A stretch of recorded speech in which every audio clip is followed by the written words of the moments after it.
करते हैं। तो आज की जो हमारी ये टॉपिक है UGC net plus social work के साथ साथ अगर हम बात करें तो एम्स मेडिकल सोशल वर्क के लिए भी है, क्योंकि एम्स मेडिकल सोशल वर्क में सोशोलॉजी से कुछ प्रश्न पूछे जाते हैं।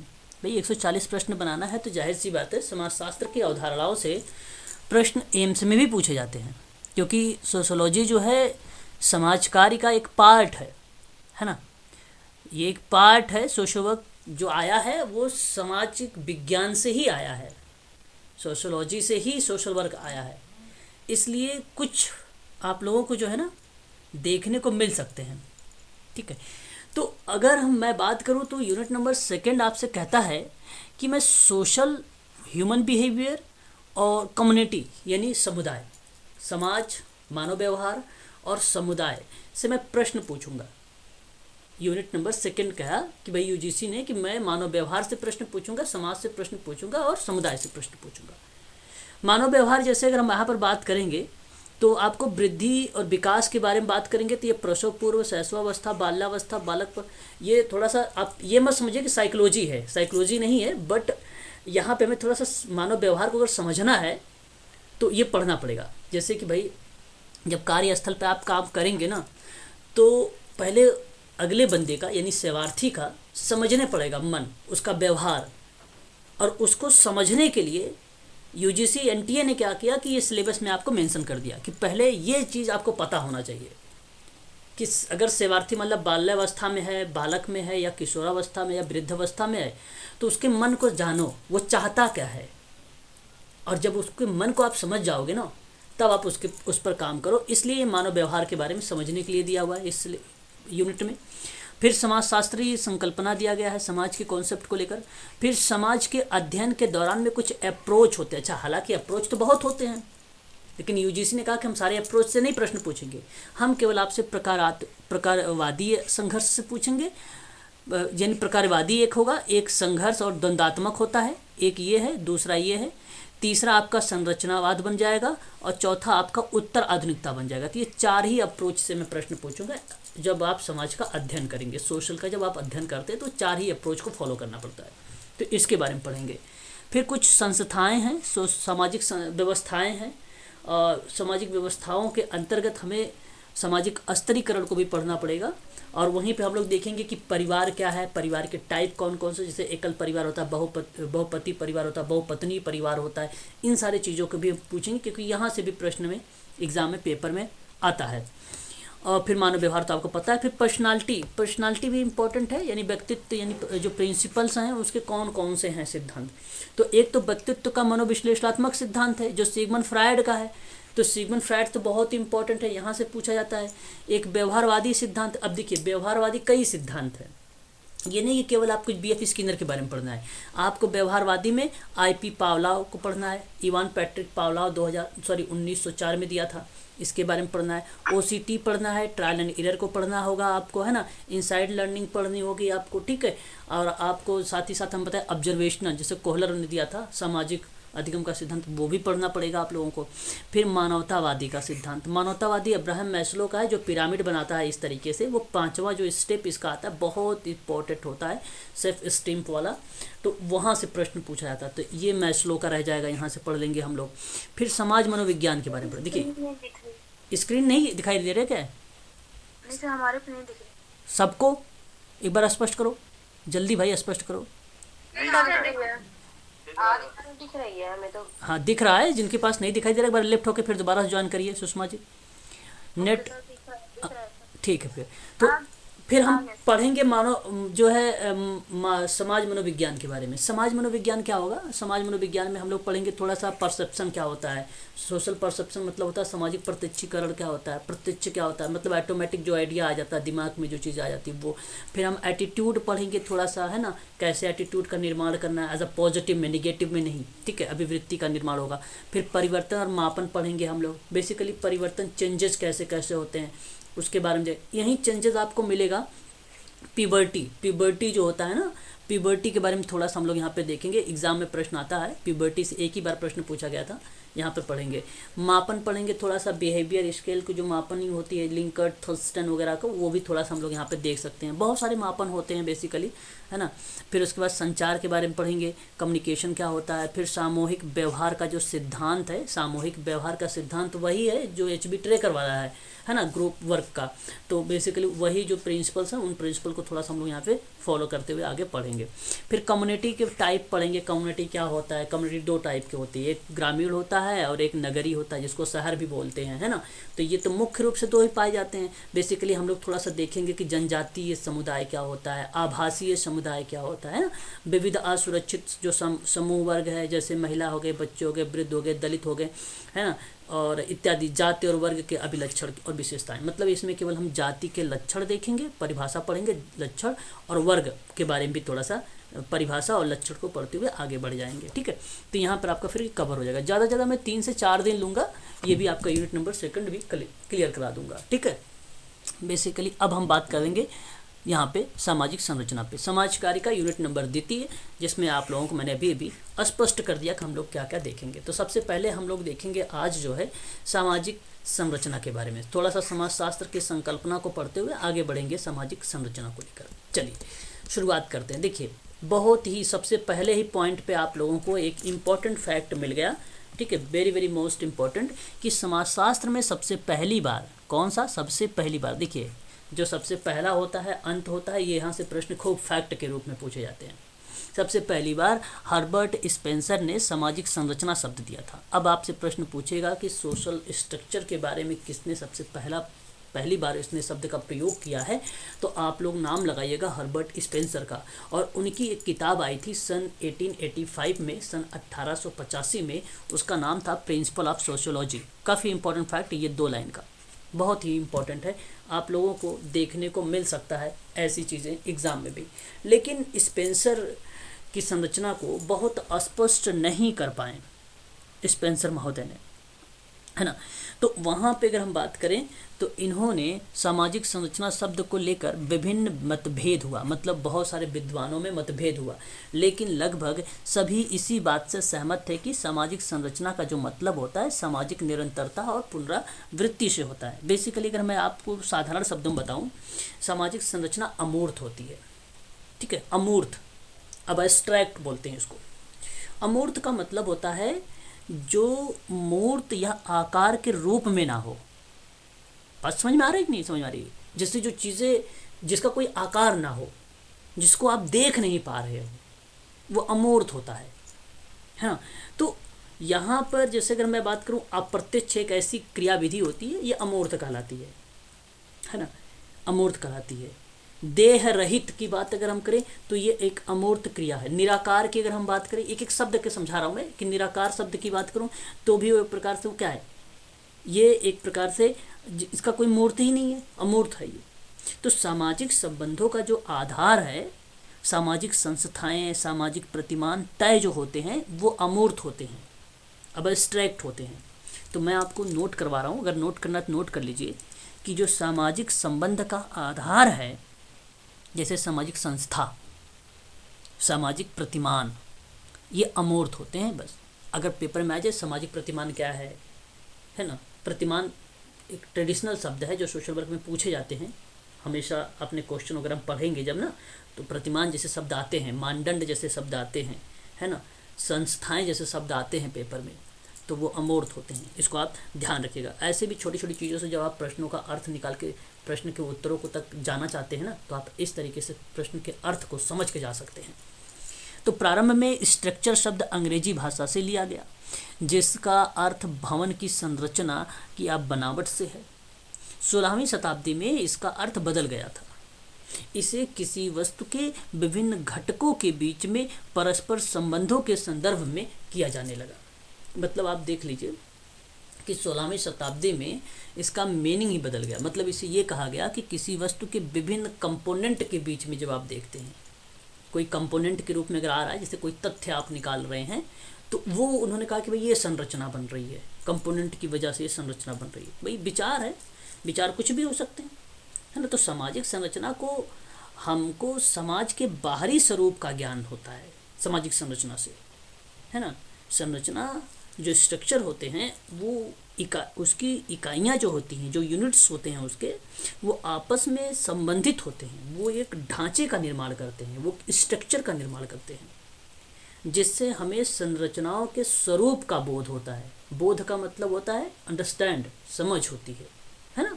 हमें क्या मिलता है, हमें जो है सामाजिक संरचनाओं का स्वरूप मिलता है, एक उसको समझने के लिए जो है अंडरस्टैंड करना पड़ता है ना। तो यहाँ पे अगर हम बात करें, जिस प्रकार से आप समझिए, जिस प्रकार से हमारे शरीर की संरचना होती है, जो कि हमारे शरीर के अंग जैसे हाथ, पैर, पेट, नाक, कान इत्यादि से मिलकर शरीर बनती है, ठीक उसी प्रकार से सामाजिक संरचना भी होती है। तो समाज की इकाइयों की क्रमबद्धता से होता है। सामाजिक इकाइयाँ क्या बन सकती है, जैसे समूह हो जाए, समिति हो जाए, संस्था हो जाए, परिवार हो जाए, सामाजिक प्रतिमान हो जाए। अब ये सारी क्या है, ये सभी जो है सामाजिक संरचना बना रहे हैं। जैसे हाथ, पैर, नाक, कान, पेट, ये सब क्या बना रहे थे, ये शरीर बना रहे थे। ठीक उसी प्रकार से समाज क्या क्या बनाता है, समिति बनाती है, समूह बनाता है, समुदाय बनाता है, संस्थाएं बनाती है, परिवार बनाता है, समाज के कुछ रूल रेगुलेशंस हैं, मान प्रतिमान है ना। ये सारी चीज़ें क्या आ जाती हैं, ये सामाजिक संरचना बनती है इससे, है ना। तो एक विशेष क्रम संरचना का स्वरूप निर्धारित करता है ना, एक स्वरूप निर्धारित कर देता है। तो इकाइयों का पद और जगह पूर्व निर्धारित होते हैं, इनको प्रतिस्थापित नहीं किया जा सकता है। भाई वही चीज़ है ना, आप कान कहीं और लगा दोगे, नाक कहीं और लगा दोगे, प्रतिस्थापित हो ही नहीं सकता। मेरा कहने का मतलब है कि समाज की जितनी भी इकाइयां हैं वो अपना अपना पूर्व निर्धारित काम करेंगी। ठीक उसी प्रकार जैसे कि हमने कहा कि समूह काम करेगा, समिति काम करेगी, संस्थाएं काम करेगी, परिवार काम करेगा, सबका एक नियम है ना, एक तरीका है काम करने का, एक क्रमबद्धता है। ये चीज़ें आपको ध्यान रखनी पड़ेगी।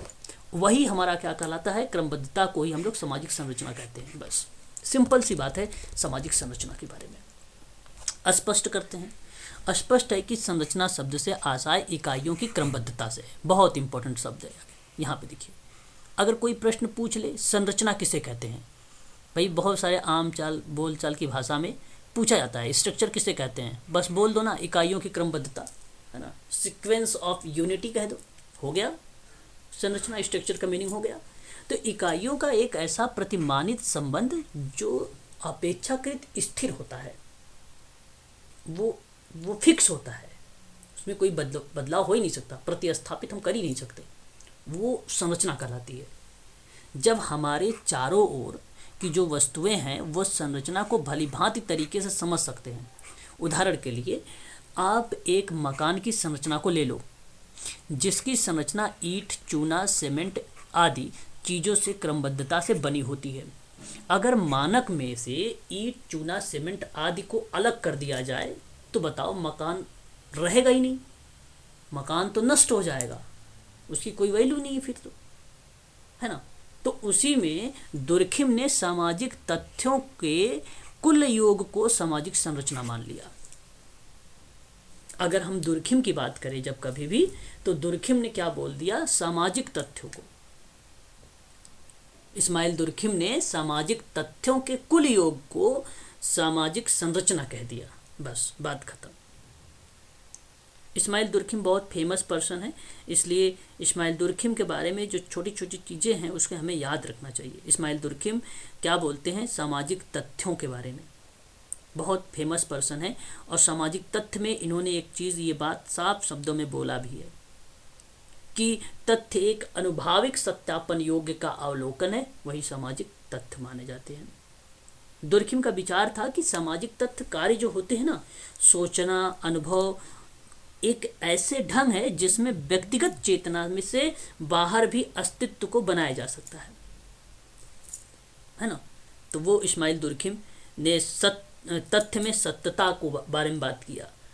एक तथ्य से संबंध में अगर बात करें तो अवलोकनकर्ताओं का एक ऐसा ही विचार था जहाँ पे तथ्य हमें मिलता है। मतलब आप ये कह लीजिए कि वास्तव में घटित होने वाली एक घटना, प्रक्रिया, कारक, वस्तु का होना तथ्य कहलाता है ना। वो क्या कहलाता है, तथ्य कहलाता है। अगर आपसे कोई पूछे सामाजिक तथ्य की अवधारणा किस विद्वान ने दिया तो क्या जवाब आप लोगों का आएगा, दोरखिम का आना चाहिए, और यही आपका सही रहेगा। इसमें कोई ये भी नहीं कि आपके गलत होगा, यही आपका स्टेटमेंट करेक्ट रहेगा। ठीक है, इस्माइल दोरखिम का सामाजिक तथ्य पर इसने विचार डाला है या इसने बातचीत की है इस पे सामाजिक तथ्यों पर। आगे बढ़िए और पॉइंट देखते हैं। सामाजिक संरचना किसे कहते हैं, इसे समझने के लिए हम विभिन्न विद्वानों के द्वारा जो कुछ परिभाषाएं दी गई हैं उसको देखते हैं। रेडक्लिफ ब्राउन के बारे में जानते हो? कितने लोग जानते हो रेडक्लिफ ब्राउन? कितने लोग जानते हैं रेडक्लिफ ब्राउन के बारे में? नहीं पता? अरे भाई, रेडक्लिफ ब्राउन एक ऐसा विद्वान था जिन्होंने समुदाय को, है ना, रेडक्लिफ ब्राउन ने एक किताब लिखा था लिटिल कम्युनिटी, और उस कम्युनिटी में रेडक्लिफ ब्राउन ही लिखा था ना? किसने लिखा था? देखो माइंड से स्किप हो रहा है मेरे से। नहीं सर, उन्होंने लिखा था रेडक्लिफ ब्राउन। हाँ, रेडक्लिफ ब्राउन ने ही लिखा था, माइंड से स्किप हो रहा था मेरे से। हाँ, तो उनकी जो ये किताब आई थी लिटिल कम्युनिटी, उसमें 4 टाइप की विशेषताओं के बारे में बताया था, है ना। लिटिल कम्युनिटी में उसने 4 टाइप की विशेषताएं, मतलब टोटली मिला जुला अगर हम बात करें अल्फ्रेड रेडक्लिफ ब्राउन के बारे में, तो समुदाय छोटा होता है, इस तरीके की बात करना, समुदाय में सभी चीज़ें विद्यमान होती हैं, है ना, इस तरीके का। मतलब इस किताब में इन्होंने विभिन्न प्रकार का अपना योगदान दिया कम्युनिटी को समझने के लिए, ठीक है। तो रेडक्लिफ ब्राउन ने कहा कि इस जो सामाजिक संरचना है वो बेसिकली अंग है, मनुष्य का एक अंग है, जो स्वयं संरचना संस्था के द्वारा परिभाषित होती है, जहाँ नियमित संबंधों में लगे हुए जो व्यक्ति हैं वो क्रमबद्धता को बताती, तो वो बेसिकली क्या कहलाती है? सामाजिक संरचना कहलाती है। जरा देखते हैं क्या कहते हैं। सामाजिक संरचना के अंग मनुष्य ही है, स्वयं संरचना संस्था द्वारा परिभाषित और नियमित संबंधों में लगे हुए व्यक्तियों का जो है एक क्रमबद्धता है। तो श्री ब्राउन ने कहा कि वास्तविक जीवन में हम देखते हैं कि मनुष्य परस्पर सामाजिक संबंधों द्वारा बंधे हुए हैं। वास्तविक रूप से पाए जाने वाले इन संबंधों के द्वारा ही सामाजिक संरचना का निर्माण होता है। या तो आप ये कह लीजिए कि सामाजिक संरचना के अंग मनुष्य ही है, पहली बात। दूसरी बात ये कह लीजिए कि स्वयं संरचना संस्था द्वारा परिभाषित और नियमित संबंधों में लगे हुए व्यक्तियों की जो क्रमबद्धता है वही सामाजिक संरचना है। बस हो गई परिभाषा रेडक्लिफ ब्राउन की। इसमें कोई टफ चीज है ही नहीं, रेडक्लिफ ब्राउन से संबंधित, है ना। स्पष्ट बता दीजिए एक बार, स्पष्ट हुआ? हाँ, तो ये आपके रेडक्लिफ ब्राउन महोदय की परिभाषा बन जाती है ना, ठीक है।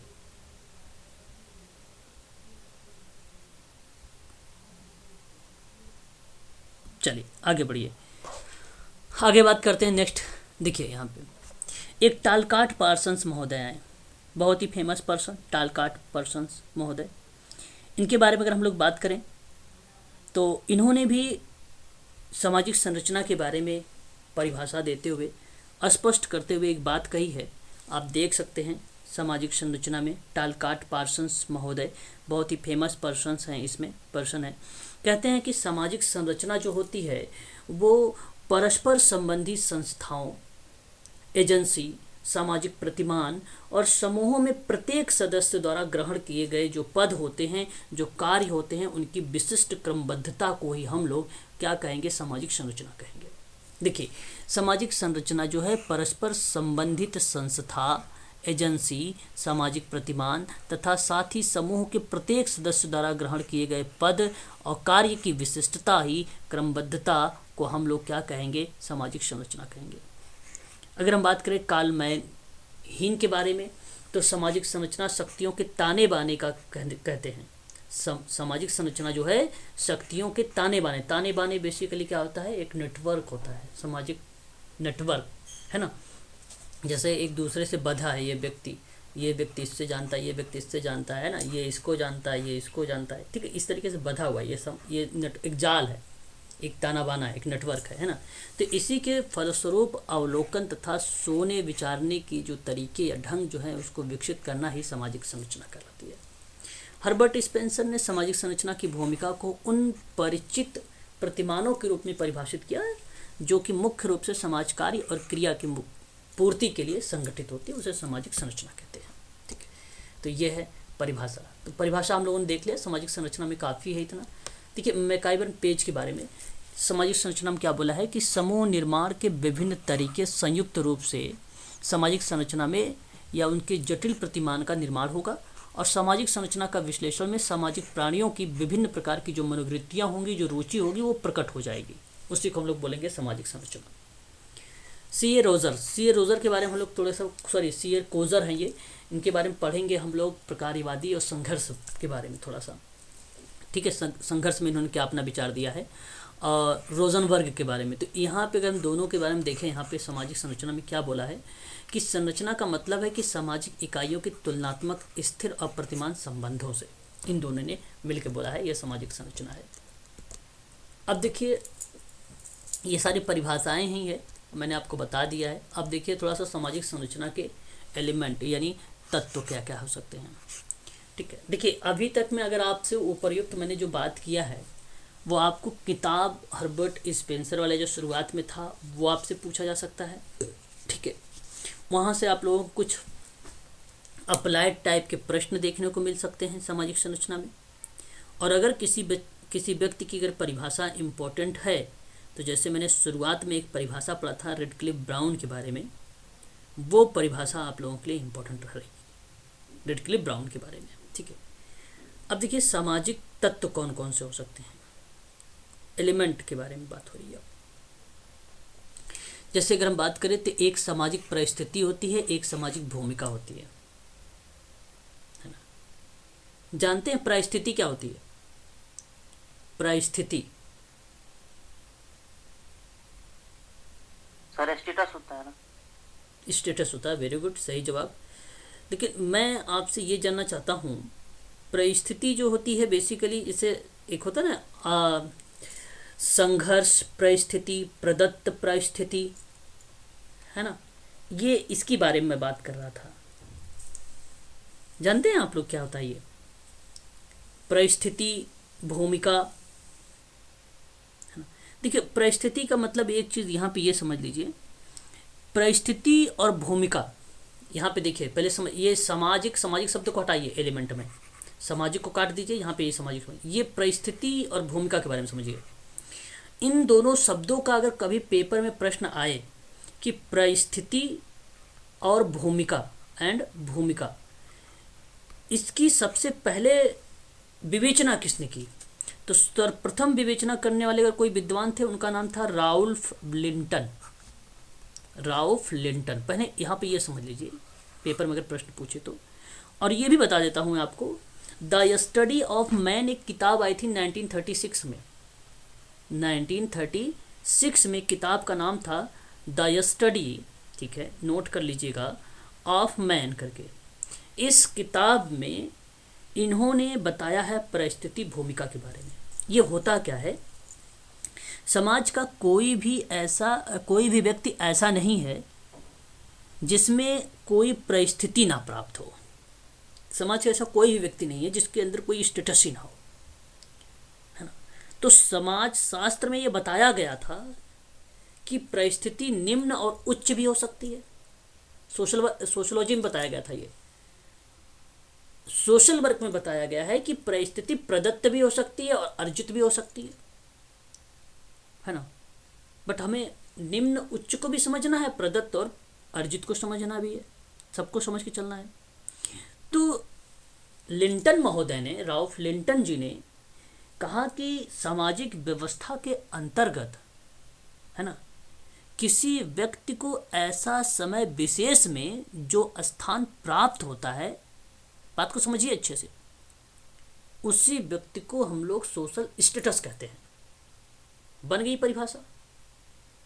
भाई सामाजिक परिस्थिति के बारे में बात कर रहा था मैं, तो हो तो गई। मैं फिर से कहूँगा कि सामाजिक व्यवस्था के अंतर्गत जो सोशल की जो सिस्टम है, उसके अंतर्गत कोई व्यक्ति या किसी व्यक्ति को एक समय विशेष में, एक समय एक समय विशेष में जो स्थान प्राप्त है उसी व्यक्ति को कहा या उसी स्थिति को कहा जाता है, या उस व्यक्ति की जो स्थिति बताई गई उसको सामाजिक परिस्थिति बताई गई, है ना, उसी को बताया गया। हालांकि एक विद्वान और आए थे, इनसे सहमत नहीं हुए थे, उनका नाम था लैपियर। नाम सुना होगा लैपियर के बारे में। लैपियर ने एक किताब लिखा था अ थ्योरी करके, a theory of social control, of social control. इस किताब में इन्होंने कहा था कि जो सामाजिक परिस्थिति होगी उस पद के रूप में समझी जाएगी जो एक व्यक्ति समाज में प्राप्त किया है। अब मतलब जो समाज से प्राप्त किया वो अर्जित बन गया, भाई सिंपल सी बात है, वो तो अर्जित हो गया, ठीक है। और एक विद्वान थे रॉबर्ट बीस्टिक। रॉबर्ट, देखो यहाँ पे बीरिस्टिक होंगे, बीस्टिक नहीं होंगे, ये बीरिस्टिक है। बीरिस्टिक, देखो बीरिस्टिक जो हैं सोशोलॉजी में आते हैं, बीस्टिक महोदय जो हैं वो आपको सोशल केस वर्क में आएंगे, रिलेशनशिप की किताब को लेकर, जहाँ पे उन्होंने केस वर्क के सिद्धांत बताएंगे। यहाँ पर बीरिस्टिक है। बीरिस्टिक की स्पेलिंग जो होगी वो आप नोट कर लीजिए, BIER होगा, STEDT होगा, बीरिस्टिक। इनकी किताब आई थी सोशल ऑर्डर करके, सोशल ऑर्डर करके। इस किताब में इन्होंने लिखा कि परिस्थिति समाज और समूह में एक पद है, बस ये जो परिस्थिति है ना, समाज और समूह में एक पद है, बस वही है, ठीक है। तो अच्छा, अब विभाजन जो ये दोनों हुआ है, प्रदत्त और अर्जित, ये जानते हो किसने बांटा है? नाम मालूम है आपको? बोलो। नहीं सर। Ralph Linton. भाई अभी शुरुआत में बताया ना, उसकी भूमिका इसी ने दिया था। हाँ, हाँ उसी ने दिया है। अब समझो, देखो अब ये है क्या, प्रदत्त है ना। अब ये जो प्रदत्त है ना, इसको समझो। प्रदत्त जो होता है ये ऐसी परिस्थिति है जो जन्म लेते ही प्राप्त हो जाती है, जन्म लेते ही प्राप्त हो जाती है। इस स्टेटस के लिए कार्यकर्ता को कोई व्यक्तिगत प्रयास नहीं करना पड़ता है, इसको प्रदत्त बोलते हैं। लेकिन इसका मतलब यह नहीं है कि अतीत में प्रयास ही ना किया हो। भाई राजा का बेटा राजकुमार, तो ये क्या है, ये प्रदत्त प्राप्त है। लेकिन अब ऐसे नहीं, भाई डॉक्टर का बेटा डॉक्टर होता है। अब आजकल वो अगर पढ़ने लिखने में सक्षम नहीं है तो नहीं हो पाएगा। शिक्षक का बेटा शिक्षक ही होता है, पढ़ने लिखने में ठीक नहीं है तो भाई नहीं हो सकता वो।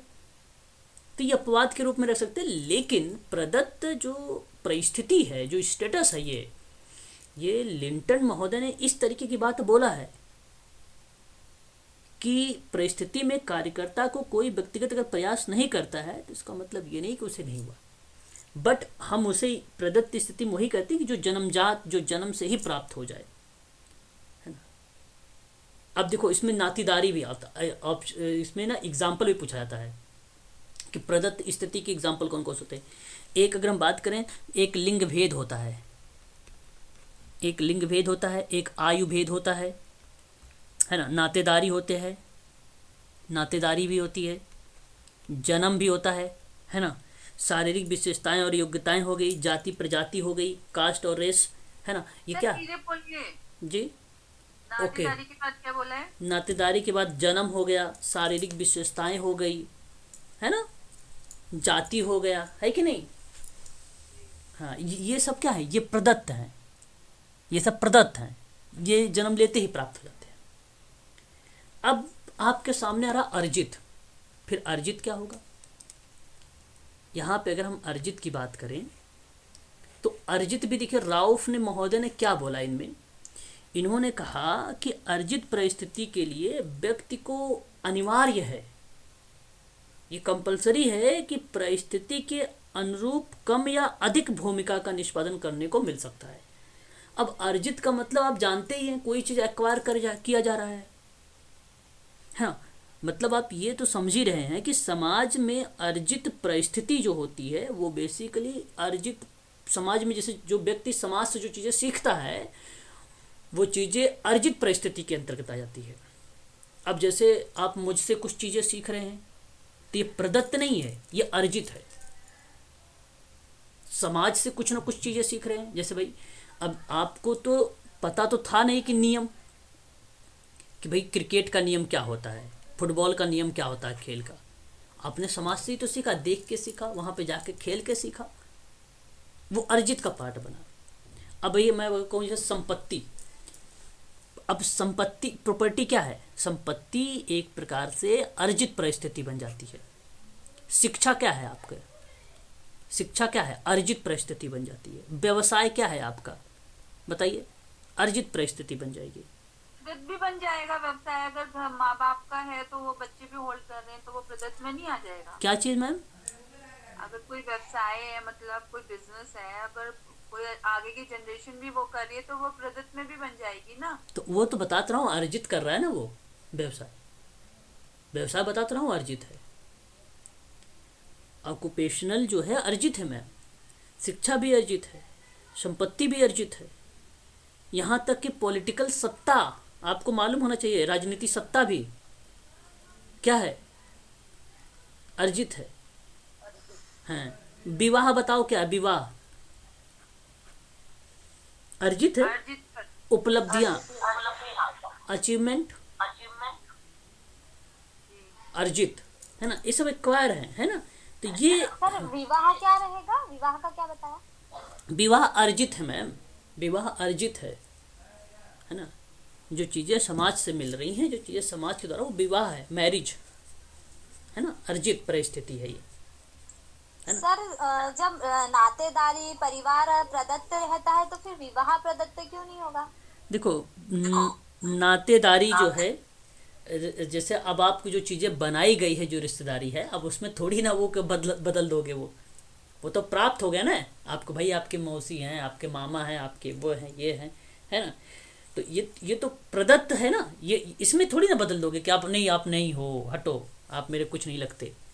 अब ये लड़ाई झगड़े में बोल देते हो अच्छी बात है, लेकिन वह थोड़ी ना आपको करना पड़ेगा, तो समाज मानेगा ये प्रदत्त परिस्थिति है ना, ये तो है ही है। हाँ वही कि नातेदारी और परिवार प्रदत्त में आता है। अब विवाह, तो विवाह भी तो एक मतलब सामाजिक संरचना है, कंपलसरी है ना, तो वो प्रदत्त में क्यों नहीं है? प्रदत्त में नहीं हो सकता विवाह तो समाज से जो है चीज़ें, हम कोई चीज़ें जो करते हैं वो समझ बूझ के करते हैं। आप एक जगह थोड़ी ना आपने पहली बार देख लिया कोई चीज़ कि भाई शादी कर लिया, आपने और भी जगहों पे देखा, 2-3 जगह पे, जब आपको सही लगा कि ये लड़का ठीक है, ये लड़की ठीक है, तब आपने शादी किया। तो ये चीज़ें अर्जित हैं, है ना, ये अर्जित हैं। मैरिज अर्जित होता है। कितने लोग सहमत है कि भाई जो विवाह है वो एक्वायर है, स्टेटस है, बताओ। अर्जित है, अर्जित। बिल्कुल, ये अर्जित ही है, ये 110% सही है। विवाह अर्जित माना जाता है, मैरिज, ठीक है। उपलब्धियां भी मानी जाती हैं, ठीक है, ये आप ध्यान रखिएगा। देखिए अब पढ़िए यहाँ पे, भूमिका, सामाजिक भूमिका क्या है। परिस्थिति के अनुसार व्यक्ति जिस व्यवहार की आशा की जाती है उसे भूमिका कहते हैं। अब स्टेटस के अकॉर्डिंग व्यक्ति से जिस व्यवहार की उम्मीद की जा रही है, जिससे आशा रखी जा रही है, वो रोल कहलाता है, वो भूमिका कहलाता है। और सामाजिक संरचना का वह एक महत्वपूर्ण तत्व है जो भूमिका का संबंध व्यक्ति के कर्तव्यों और शक्तियों से होता है। बात सही है। तो ये एलिमेंट है सोशल स्ट्रक्चर के, है ना, एलिमेंट्स ऑफ सोशल स्ट्रक्चर, जहाँ पे आपने सोशल रोल की एक अहम भूमिका निभाई और सोशल स्टेटस की भूमिका देखा। अब देखिए आदर्श नियम, ये भी एक एलिमेंट है। आदर्श नियम तो मालूम होगा आपको, सामाजिक संरचना का एक महत्वपूर्ण आदर्श नियम है। हमारा व्यवहार आदर्श नियमों द्वारा ही निर्धारित होता है कि नहीं? हमारा व्यवहार आदर्श नियमों के द्वारा ही निर्धारित होता है। स्पष्ट है? आदर्श बता सकते हो आप लोग, आदर्श क्या होना चाहिए, बोलो। आदर्श नियम क्या होता है? अरे कुछ तो आप लोग भी बोला करो भाई। आदर्श नियम तो हाँ, मतलब वही होता है आदर्श नियम भी, कि जहाँ आप सारी चीज़ों को एक सही तरीके से समाजशास्त्र के अंतर्गत जब पढ़ते हैं, जहाँ आप प्रतिमान, नियम, आचरण, विधि, सामाजिक प्रतिमान, मानदंड, मूल्य और इत्यादि सामूहिक अंतःक्रिया की उपज हो रही है, वो बेसिकली आदर्श नियमों को ही बताता है, जहाँ नियम, मानक और मूल्यों को इस प्रकार से अधिसंस्थापक को ही सामाजिक अंतर समूह के सामाजिक अंतर आदर्श नियमों की संज्ञा दी जाती है, तो वो एक पार्ट बन जाता है आदर्श नियम का। तो आदर्श नियम में एक परिभाषा आई थी सेरिफ की। उन्होंने कहा था कि विधि, नियम, आचरण, मानदंड और मूल्य वो सामाजिक अंतःक्रिया की उपज है, इसलिए वो आदर्श नियम है। तो हमारा व्यवहार आदर्श नियमों द्वारा ही निर्धारित होता है, ये बात तो सत्य है। ठीक है, इसी को सामाजिक संरचना का एक पार्ट बन जाता है ये। ठीक है, अब देखिए सामाजिक संरचना की कुछ विशेषताएं भी होती हैं। सामाजिक संरचना की विशेषता। अब विशेषता के बारे में अगर हम बात करें तो आपको मैंने शुरुआत में पढ़ा दिया था कि जो सामाजिक संरचना है वो अमूर्त होती है। बात सही है? सामाजिक संरचना जो है अमूर्त होती है ना। अब अगर हम बात करें अमूर्त क्यों, तो आपको ये मालूम है, म्यूट हो जाइए एक बार। सामाजिक संरचना का निर्माण विभिन्न संस्था, एजेंसी, प्रतिमान, परिस्थिति, भूमिका से मिलकर होता है और ये सभी इकाइयां अमूर्त कहलाती हैं। इनका भौतिक वस्तुओं की भांति कोई ठोस आकार या रूप नहीं होता है। इन्हें देखा छुपाया नहीं जा सकता। इसलिए मैं और आप सभी लोग ये बात कह सकते हो कि निर्मित सामाजिक संरचना जो होती है वो अमूर्त होती है। ठीक है, वहीं अगर हम बात करें दूसरे पॉइंट पर कि सामाजिक संरचना का निर्माण अनेक उप संरचनाओं द्वारा होता है, जिसमें सामाजिक संरचना की विभिन्न उप संरचना परिवार, नातेदारी, समूह, जाति, वर्ग, आर्थिक, राजनीतिक, धार्मिक संस्थाएं भी होती हैं। अब देखिए, सामाजिक संरचना का निर्माण करने के लिए अनेक उप संरचनाओं का प्रयोग होता है और प्रत्येक सामाजिक संरचना का निर्माण कई उप संरचनाओं से मिलकर होता है। जिस प्रकार से शरीर रूपी संरचना का निर्माण मस्तिष्क, श्वसन, पाचन, संस्थाओं आदि से होता है, जिसमें अनेक अंग होते हैं, उसी प्रकार सामाजिक संरचना का निर्माण भी उप संरचनाओं से होता है। आप कहेंगे परिवार, बिल्कुल सही बोलेंगे। आप कहेंगे जाति, तो ये भी सही रहेगा। वर्ग, ये भी सही रहेगा। चर्च, ये भी सही रहेगा। शिक्षण सही रहेगा। संस्था सही रहेगा। धार्मिक सही रहेगा। संस्था, आर्थिक, ये सब क्या है, राजनीतिक क्या है, ये सभी जो है उसी प्रकार सामाजिक संरचना का निर्माण कर रहे हैं। ठीक है, जिनकी स्वयं की अपनी एक संरचना है। यही आपका बताता है point number second. Point number third क्या कहता है कि सामाजिक संरचना की क्रमबद्धता पाई जाती है।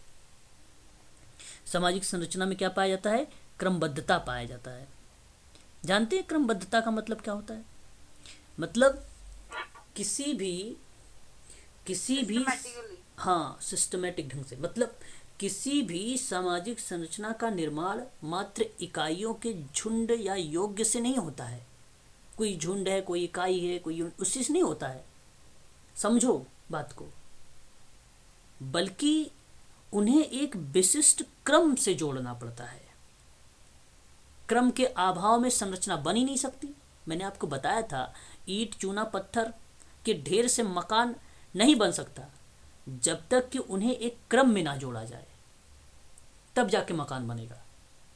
इसीलिए सामाजिक संरचना के लिए भी क्रमबद्धता का होना जरूरी है ना। आगे बात करते हैं। सामाजिक संरचना समाज के बाल स्वरूप को प्रकट करती है। सभी इकाइयां, यहाँ पे अगर हम बात करें, एक बाल स्वरूप को जो है प्रकट कर रही है, और सभी इकाइयां, जैसे अगर हम बात करें तो जाति, धर्म, परिवार, विवाह आदि, ये जो है संरचना के एक प्रतिमान को प्रकट करते हैं। संरचना के एक प्रतिमान को क्या करते हैं, प्रकट करते हैं।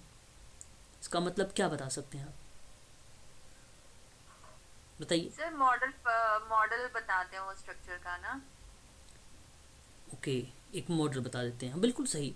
देखिए यहाँ हमने जब कहा कि भाई आपने एक जो है प्रतिमान को प्रकट कर रहे हैं, है ना, आप यहाँ पे वो चीज़ें जोड़ सकते थे, परिस्थिति को जोड़ सकते थे। यहीं पर जो परिस्थिति है, जाति, अगर हम बात करें यहाँ पे, आप ये भी कह सकते हो कि सामाजिक संरचना में प्रत्येक इकाई, क्या, प्रत्येक इकाई का एक पूर्व एक पूर्व निश्चित स्थान, एक पूर्व निश्चित स्थान व पद होता है, ये कह सकते हो यहाँ पे।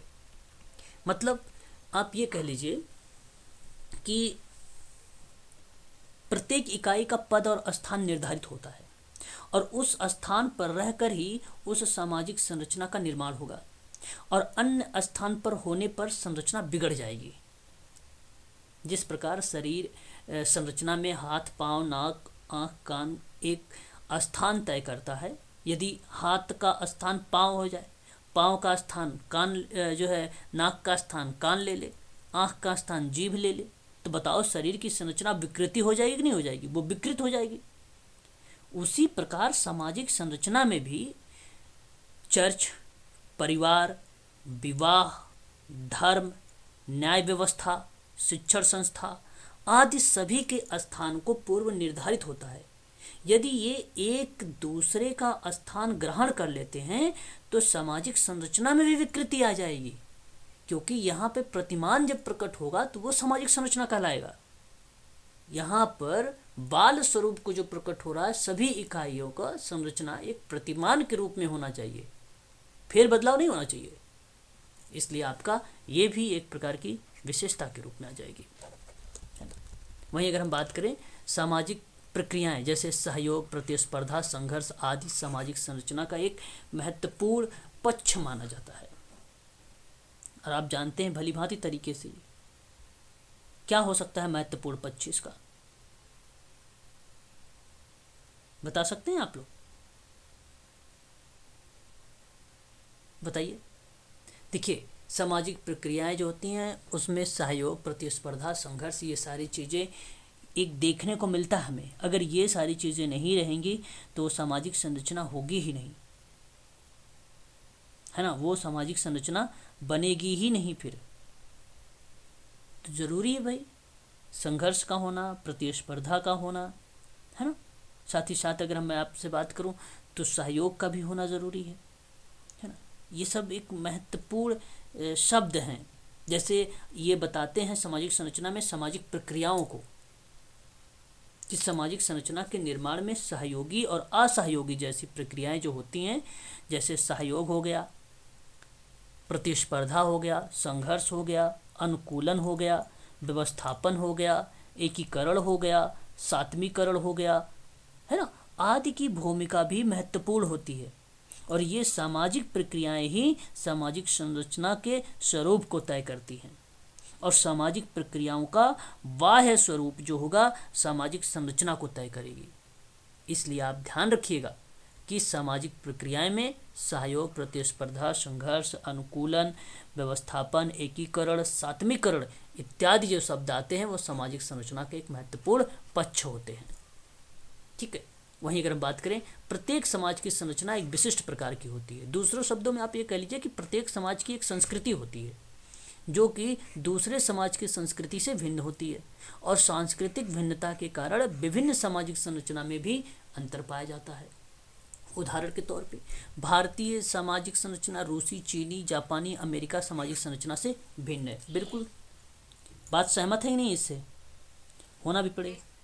ये बहुत ही सरल पॉइंट था, इससे तो अच्छा समझ में आ गया होगा, क्योंकि देखिए बड़ा है, लंबा चौड़ा लिखा है, इसका मतलब ये नहीं कि बहुत टफ होगा, बहुत सरल होता है। जितने बड़े सवाल होते हैं वो उतने ही सरल होते हैं, है ना, याद रखिएगा ये सारी चीज़ें। आगे बात करते हैं। प्रत्येक सामाजिक संरचना में इकाइयों और पद और स्थान से पूर्व निर्धारित होते हैं, जिन्हें एक दूसरे के स्थान पर बदलाव प्रतिस्थापित नहीं किया जा सकता। मैं उपरोक्त तो समझा चुका हूँ आप लोगों से। बात करता हूँ 8 के बारे में। सामाजिक संरचना में स्थिरता होती है, फिर भी उसमें समय के अनुसार परिवर्तन होते हैं। स्थिरता का मतलब समझते हैं आप लोग? अस्थाई। है ना। सामाजिक संरचना जो होती है वो अपेक्षाकृत एक अस्थाई ही होता है। अब इसके दो अर्थ होते हैं। देखिए, अगर हम बात करें स्थिरता के तो दो अर्थ बनेंगे यहाँ पे। एक अर्थ तो आपको बताता है कि सामाजिक संरचना का निर्माण करने वाली इकाइयां अपेक्षाकृत अस्थाई होगी। जैसे में समाज का निर्माण करने वाले विभिन्न समूह हो सकते हैं, समिति हो सकती है, संस्थाएं हो सकती हैं, परिवार, धर्म, आर्थिक और शैक्षिक संगठन, विवाह आज समाज में जो है अपेक्षाकृत अस्थायी रूप में पाए जाते हैं। ये क्या है? अस्थायी रूप में पाए जाते हैं। इसमें छोटा मोटा परिवर्तन होने से संपूर्ण संरचना प्रभावित नहीं होगी। संपूर्ण संरचना प्रभावित नहीं होगी। फिर आपके मन में आ रहा होगा कि भाई दूसरा फिर क्या हो सकता है? और दूसरा जो है वो सामाजिक संरचना के अर्थ में जो अस्थायी होती है, जिसका निर्माण करने वाली जो विभिन्न इकाइयां होंगी वो पारस्परिक संबंधों से अस्थायित्व में पाया जाता है। जिसको अगर मान लो एक तो इकाइयां स्वयं अस्थायी होती है, जो दूसरी इकाई होगी वो पारस्परिक संबंधों में स्थिरता पाई जाएगी। ठीक है, तो ये चीजें आपको ध्यान रखना पड़ेगा। आगे बात करेंगे, सामाजिक संरचना में संगठन और विघटन दोनों तत्व पाए जाते हैं। जानते हैं आप लोग संगठन विघटन? बताओ। देखो एक चीज ध्यान रखिए, संगठन तो आपको मालूम होगा, लेकिन अगर हम विघटन की बात करें, सामाजिक संरचना मानव की अनेक आवश्यकताओं की पूर्ति करती है, किंतु कोई भी सामाजिक संरचना अपने आप में श्रेष्ठ नहीं होती और ना ही उसमें पूर्ण संगठन पाया जाता है। कई बार तो यह समाज में विघटन भी पैदा कर देती है। मैं आपको एक नाम बताता हूँ, मर्टन।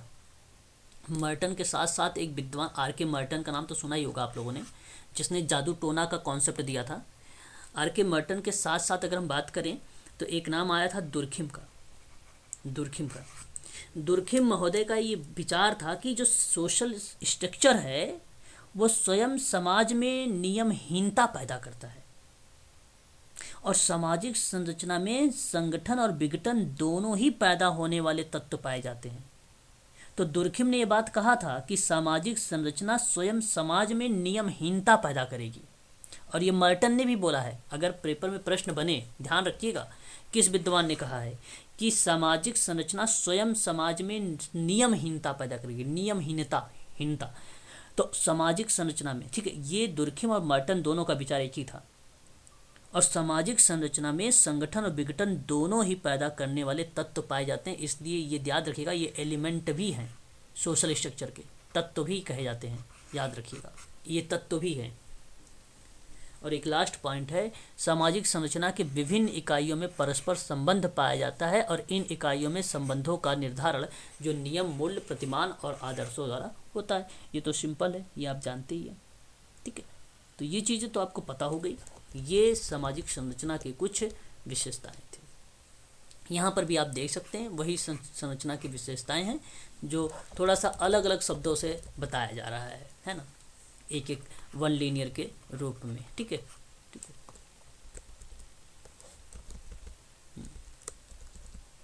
आगे देखिए, अब सामाजिक संरचना के स्वरूप को पढ़िए। सामाजिक संरचना के स्वरूप, थोड़ा सा होल्ड रखेंगे, थोड़ा सा चलिए। तो अब हम पढ़ेंगे सामाजिक संरचना के कुछ स्वरूप होते हैं, है ना। स्वरूप कह लीजिए या आप इसको प्रकार कह लीजिए। यदि आप प्रकार कह रहे हैं तो टालकाट पार्सन्स का नाम याद रखिएगा। अगर कोई पेपर में आए या कोई पूछे आप लोगों से कि सोशल स्ट्रक्चर के टाइप कितने होते हैं, तो आपके जवाब 4 होने चाहिए।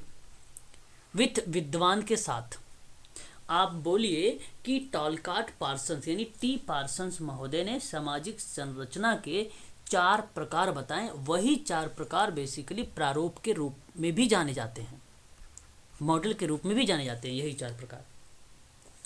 एक का नाम था सार्वभौमिक, अच्छा लिखा तो है, एक का नाम था सार्वभौमिक सामाजिक मूल्य। आप मूल्य के बजाय आप प्रतिमान भी बोल सकते हो। मूल्य भी सही है, प्रतिमान भी सही है, दोनों सही हैं।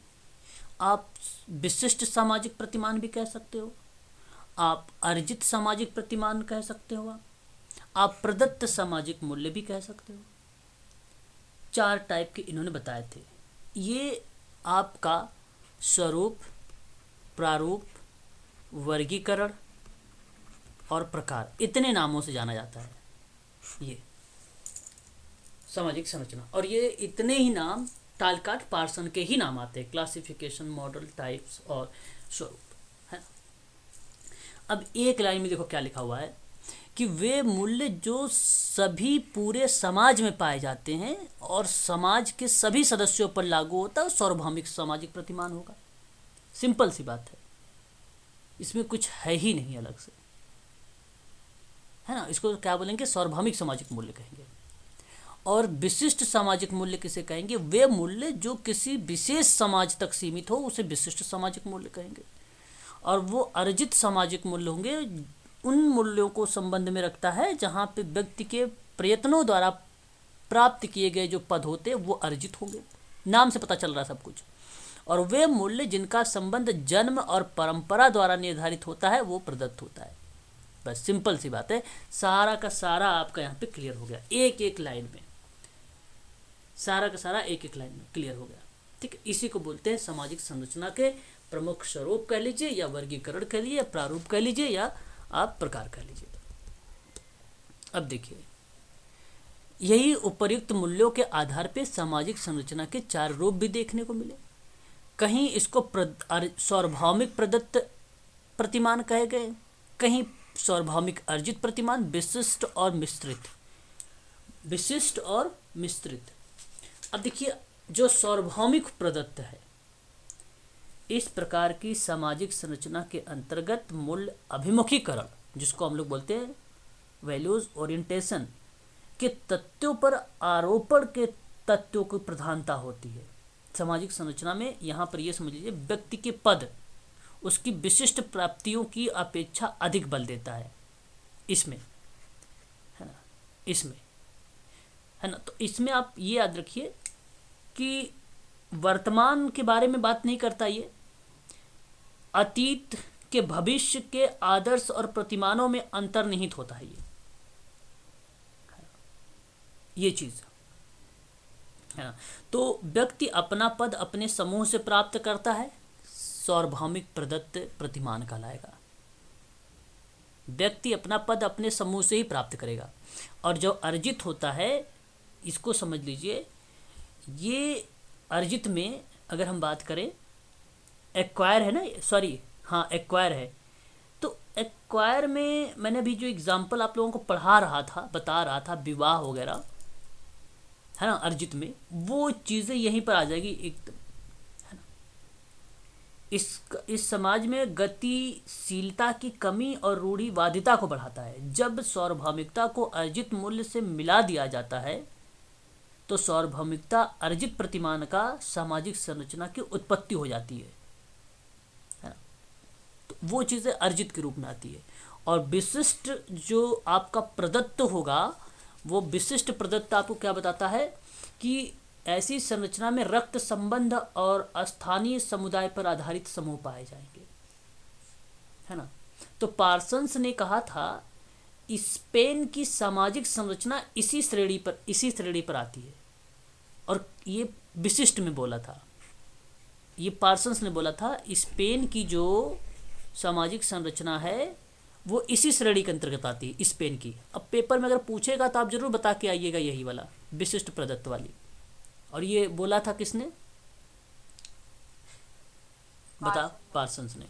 और एक था आपका मिश्रित अर्जित बोल लीजिए, या तो आप विशिष्ट अर्जित बोल लीजिए, बात दोनों एक ही है। विशिष्ट भी कह सकते हो, मिश्रित भी बोल सकते हो। तो यहाँ पार्सन ने, आप ध्यान रखिएगा, पार्सन यहाँ ने बोला कि अर्जित मूल्यों को विशिष्टवाद के साथ इसने मिश्रण कर दिया। तो अर्जित मूल्य पर बल देने से अनुकूलन के जो सही प्रतिमान होते हैं उसकी अवधारणा का जन्म हो जाता है।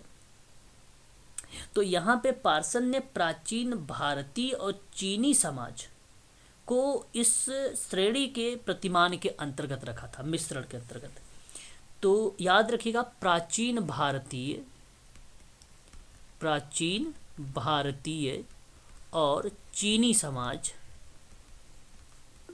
को इसी श्रेणी के अंतर्गत रखा था, इसी श्रेणी के अंतर्गत रखा था। स्पष्ट हो गया? बोलिए। जी सर। हाँ, यस सर। अब आपने एक नाम सुना होगा, मैक्स वेबर का नाम। मैक्स वेबर ने इसी मिश्रित अर्जित प्रतिमान था, इसमें इन्होंने कन्फ्यूशियन चीनी कहा, कन्फ्यूशियन चीनी सामाजिक संरचना का जो चित्र प्रस्तुत किया है वह इसी श्रेणी में आता है। चीनी का सामाजिक संरचना, ठीक है, जो चित्र प्रस्तुत किया था इसी श्रेणी का तरह जो चित्र प्रस्तुत किया था। ठीक है, बस क्लियर। ये 2 पॉइंट याद रखेगा, ये मैक्स वेबर का पॉइंट है, ये जो है टालकाट पार्सन्स का है, टी पार्सन्स। बस 2 पॉइंट इसमें याद रख लीजिए, हो गया क्लियर। जो इम्पोर्टेंट पॉइंट्स थे आपको बता दिया यहाँ पे प्रतिमान में। अब सामाजिक संरचना के स्तर देख लीजिए, 2 स्तर हैं, और ये स्तर जॉन एम जॉनसन ने बताया, सॉरी हैरी एम जॉनसन ने बताया है ना, सामाजिक संरचना के स्तर। अब बात हम करें तो एक स्तर आपका आता है प्रकारात्मक उप प्रणालियाँ और एक आती है संरचनात्मक उप प्रणालियाँ। समाज की प्रकारात्मक उप प्रणालियाँ अमूर्त होती है, समाज की जो प्रकारात्मक उप प्रणालियाँ होती हैं वो अमूर्त होती हैं, जबकि संरचनात्मक उप प्रणालियाँ जो है मूर्त समूह से बनी होती है। तो ये अमूर्त है और ये मूर्त है। ये बात किसने बोला है? हैरी एम जॉनसन ने, है ना, हैरी एम जॉनसन ने। याद रखने वाली चीज़ें हैं ये सारी, है ना, ध्यान देने वाली चीज़ें हैं हम सबको। ठीक है, आगे बढ़िए। अब देखिए, प्रकारात्मक अगर हम बात करें तो ये क्या होता है, इसके बारे में समझने का प्रयास करते हैं। चलिए देखते हैं आगे। अच्छा, ये आगे समाप्त हो गया है, मैं बता देता हूँ यहाँ पे। देखिए, प्रकारात्मक क्या होता है? प्रकारात्मक परिवार रूपी उप प्रणाली है ये सामाजिकरण के द्वारा दिन प्रतिदिन के तनाव को दूर करना और सामाजिक प्रतिमान को बनाए रखने का काम करती है, ये प्रकारात्मक उप प्रणाली। ठीक है, क्या करना रखती है काम? दिन प्रतिदिन जो तनाव होता है उन तनाव को दूर करता है ये। पहली बात आपको बता दूं, शिक्षण संस्था, धार्मिक समूह, मनोरंजन प्रदान करने वाला समूह, अस्पताल और अन्य स्वास्थ्य संगठन भी समाज के तनाव को दूर करना और प्रतिमान को बनाए रखने में एक अहम भूमिका निभाते हैं, इसलिए वो भी प्रकारात्मक उप प्रणालियाँ के अंतर्गत आती हैं, है ना। इसका उद्देश्य यही है कि उद्देश्यों की पूर्ति में सरकार रूपी उप प्रणाली महत्वपूर्ण है। सरकार शक्ति के द्वारा समाज के उद्देश्यों की पूर्ति करती है ना। तो इन सभी के एकीकरण और समन्वय स्थापित करने में वकालत का व्यवसाय, नेता, पत्रकार, सामाजिक कार्यकर्ता अपनी महत्वपूर्ण भूमिका निभाता है। इसमें कौन कौन? सोशल वर्कर, नेता, पत्रकार और वकालत या वकील कह लीजिए। ठीक है, एकीकरण में। और एक है संरचनात्मक उप प्रणालियाँ। ये जो है आपकी संरचनात्मक प्रणालियाँ जो होती है ये मूर्त होती है ना। संरचनात्मक प्रणाली क्या होती है? मूर्त समूह से बनी होती है कि नहीं। तो जैसे अगर मैं बात करूं तो यहाँ पे नातेदारी तंत्र, परिवार का तंत्र, गोत्र, वंश समूह से बना होता है ये। तो संरचनात्मक उप प्रणालियाँ जो होंगी वो मूर्त एवं वास्तविक, ध्यान रखिएगा, ये वास्तविक भी होती है। ये क्या होती है? वास्तविक भी होती है। क्या होती है? वास्तविक भी होती है। ठीक है, इसको आप लोग जो है ध्यान रखिएगा। ठीक है। अब इसके अंतर्गत जैसे अगर मैं बात करूं, कुछ देखो यहाँ पे एस एस पांडे सोशोलॉजी करके एक किताब लिखा है इन्होंने, ये आप ध्यान रखिएगा, काफ़ी इम्पोर्टेंट किताब है ये, ठीक है। एग्ज़ाम में आप लोगों से हो सकता है ये देखने को मिल जाए, है ना। और आपको बता दूं, यहाँ पे आप एक नाम देख रहे हैं ना, ये टाटा MCGRAW, ये हिल इंडिया एक एजुकेशनल कंपनी है ना, जानते हैं ये क्या है? मैग्रा हिल इंडिया क्या है? मैग्रा हिल एजुकेशन क्या है? ये प्राइवेट पब्लिकेशन, इसका फुल फॉर्म किसी को मालूम है? बताओ। एसोसिएशन और ऑर्गेनाइजेशन है ये एक प्रकार का, ये बोलो तो सही। हेलो, आवाज़ है? यस सर, आ रही है। हम्म, इसका अगर आपसे पूछा जाए तो क्या है ये, क्या जवाब आपके पास होना चाहिए?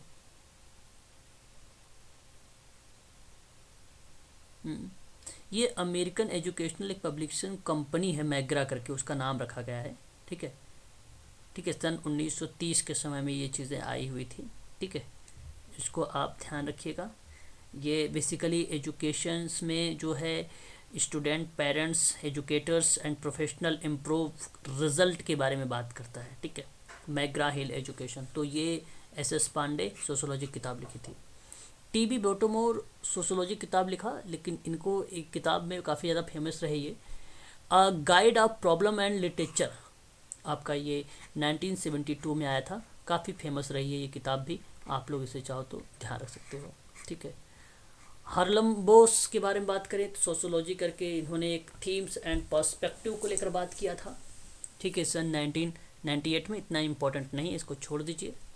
बाकी यहाँ पे ये भी इम्पोर्टेंट नहीं है, ये भी नहीं है, छोड़ दीजिए। केवल यहाँ पे अगर हम बात करें तो आप SS पांडे का नाम याद रखिए, सोशोलॉजी वाली किताब करके आई थी जो मैग्रा हिल एजुकेशन पर आधारित थी, और जो एक TB बोटोमोर थी 1972 में sociology a guide of problems in literature किताब आई थी, ठीक है। ये आप ध्यान रखिएगा बस।